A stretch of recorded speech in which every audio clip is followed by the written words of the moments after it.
Israel's story is one of faith, ancient roots, and modern innovation.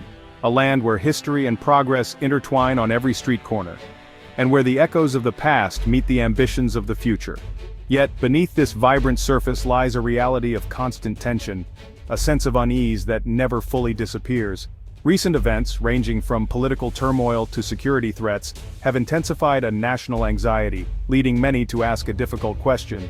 Is it time to leave the home they love for safety elsewhere, even if it means starting over? The idea of leaving, once stigmatized as Eureka and seen as abandoning one's roots, is now openly discussed in homes, cafes, and community gatherings across the country. Threats of conflict, deepening political divisions, and the soaring cost of living are pushing people to reconsider their future, weighing the risks of staying against the unknowns of leaving. For many, the safety and stability of their children now take precedence over tradition, with the world outside Israel seen not as exile, but as a possible refuge, a place to build a new sense of home. This essay explores the deep fears and hopes driving this trend, examining who is leaving, what motivates them, and what they hope to find in distant lands. It's a story of personal choices made under immense pressure, a search for peace, security, and a better future, even at the cost of leaving everything familiar behind. The decision to leave is deeply personal, shaped by individual fears and dreams, but it also reflects the nation's collective mood and the profound human cost of ongoing conflict and uncertainty. Those departing are not just statistics. They're doctors, tech workers, artists, parents, and friends, each with their own story and reasons for leaving. Their absence leaves a void and raises urgent questions about Israel's future, about who will remain to shape the nation's destiny. What does it mean for a nation when some of its citizens no longer feel safe at home? And what will become of the spirit that has always defined Israel if so many choose to seek hope elsewhere? To understand today's fears, we must look back. Israel was founded in 1948 as a haven after the Holocaust, but was immediately plunged into war. Decades of conflict followed: the Six-Day War, Yom Kippur War, and two intifadas. These events left deep scars, making military service and security checks part of daily life. Generations have grown up with air raid sirens and bomb shelters. Despite moments of hope, like the Oslo Accords, peace has remained elusive. Disputes over land in Jerusalem fuel a cycle of violence that feels endless. This history explains why new violence is so terrifying. It's another chapter in a long, painful story. Many fear nothing will change, and their children will inherit the same anxieties. The promise of Israel as a permanent, safe haven now feels uncertain. This historical anxiety underpins today's immediate fears. For some, the dream of safety in Israel seems broken. Recent events have sharply heightened fear. The October 7, 2023 attacks by Hamas shattered Israel's sense of security. Over 1,200 were killed, hundreds taken hostage, the deadliest day for Jews since the Holocaust. The belief in military protection was broken, creating a new reality.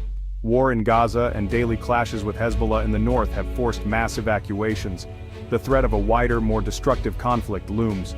Internally, political divisions and protests have deepened instability. Many feel the government can't handle the security crisis. Constant news of war, hostages, and economic hardship adds to the strain. Air raid sirens and financial struggles are now daily realities. For many, the trauma and chaos have become unbearable.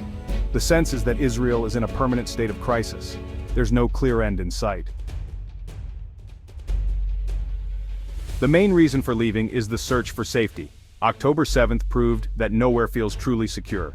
For parents, the fear for their children's safety is overwhelming. The constant alertness is exhausting, and the psychological toll is heavy. Sirens, loud noises, and news alerts trigger anxiety, especially in children. Parents want their kids to have a normal childhood, free from war. The future looks uncertain. Mandatory military service now feels riskier than ever. Some can't bear the thought of their children fighting in another war. Political divisions and rising extremism make society feel less safe. Leaving is about finding stability, tolerance, and hope for a better future. It's not just escaping rockets, it's seeking a life defined by peace. Those leaving Israel are diverse, but patterns are clear.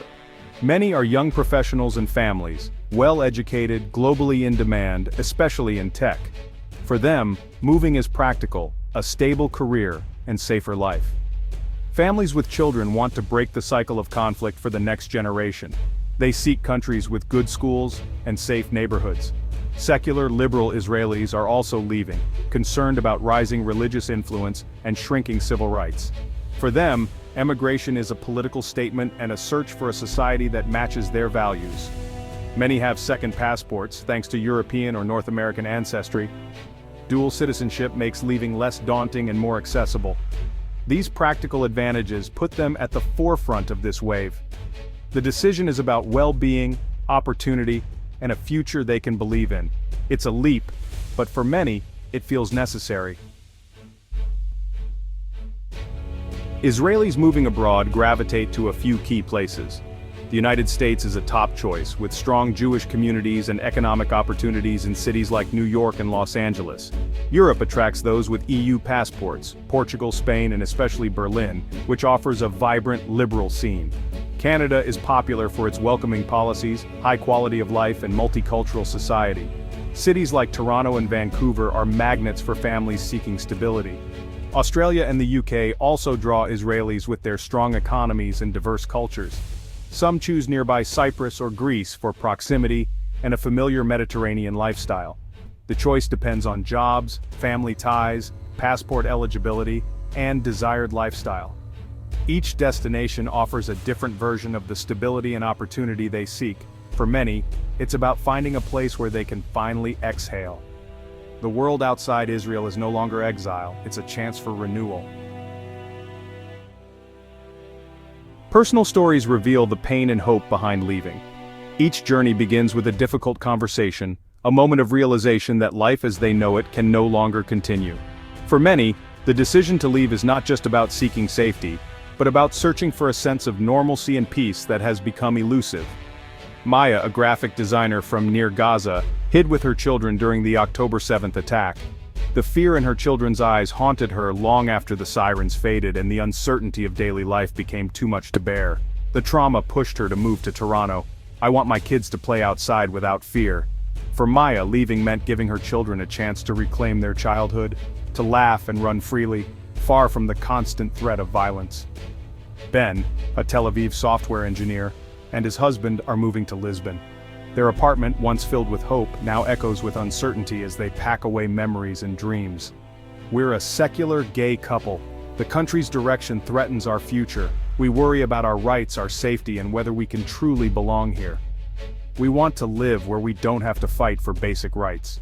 For Ben and his husband, Lisbon represents not just a new city, but a place where they can live authentically and openly, without fear of discrimination. The Cohens from Haifa face their son's upcoming army draft. The weight of history and duty presses on them, but so does the fear of loss. Having served themselves, they can't bear the thought of him fighting in another endless war. Memories of their own service resurface, mingling with anxiety for their child's future. A job in California offers a way out. It's a lifeline, a chance to start over and perhaps to heal. These stories show the deep conflict at the heart of leaving. Every farewell is heavy with emotion, torn between hope and heartbreak.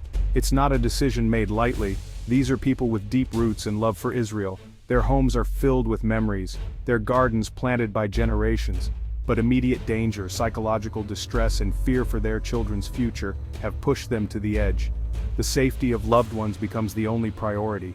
Their voices are filled with sorrow for what they leave behind and hope for peace. Each step away is a step toward possibility, even as it means letting go. They are not just emigrants, they are in many ways refugees from conflict. Their journeys are marked by loss, but also by resilience and courage. Each departure is a story of heartbreak and resilience. Families cling to each other, drawing strength from love as they face the unknown. The choice is never simple. It's a decision made in the quiet hours, after sleepless nights and endless discussions. It's about survival, dignity, and the hope for a better life. For many, it's the only way to protect what matters most. Their stories echo the anxieties of a nation on edge. In their voices, we hear both the pain of departure and the enduring hope for a safer tomorrow. What do Israelis hope to find abroad? Above all, normalcy. They want a life where crisis isn't routine, and children's laughter replaces sirens. Parents dream of giving their kids a carefree youth, free from war and military service. Professionally, many seek economic stability, careers uninterrupted by conflict. A larger, more stable economy offers hope for a secure future. Ultimately, they long for peace, externally and within. The constant stress of life in Israel leads to burnout and anxiety. Moving is a chance to shed that burden and breathe easier. The hope is for a life defined by growth, happiness, and quiet security. It's a search for a future shaped by peace, not fear. The departure of so many people has profound and far-reaching consequences for Israel, touching nearly every aspect of society. The country is losing some of its most talented and educated citizens, doctors, engineers, artists, and entrepreneurs, leading to a significant brain drain that is difficult to reverse. This ongoing exodus weakens both the economy and the vibrant culture that Israel is known for, and it threatens to erode the nation's innovative edge, especially in technology and the arts. The trend also deepens existing social and political divides, as those leaving are often more secular, liberal, and open to new ideas, leaving behind a society that may become more homogeneous. The society left behind risks becoming less diverse, more polarized, and potentially less tolerant of differing viewpoints, which could impact the country's democratic fabric. For those who remain, the loss of friends, neighbors, and family members is deeply painful, often raising doubts and anxieties about their own future and the direction of the country. Some feel despair and uncertainty, but others are determined to stay, volunteering and working to build a better, more inclusive country for future generations. Israel now stands at a crossroads. Will this wave of emigration prove to be only temporary, or is it the beginning of a much larger exodus that could reshape the nation? If peace, stability, and unity can be achieved, there is hope that some who have left may one day return, bringing back valuable experience and renewed optimism. But if conflict, division, and uncertainty persist, the trend may accelerate, with even more families and young people choosing to leave. The story of Israelis moving abroad reflects the nation's deepest anxieties, hopes, and fears about its future, and the choices people must make for themselves and their loved ones. Ultimately, the future depends on whether Israel can finally offer its people lasting peace, security, and a sense of belonging in their homeland.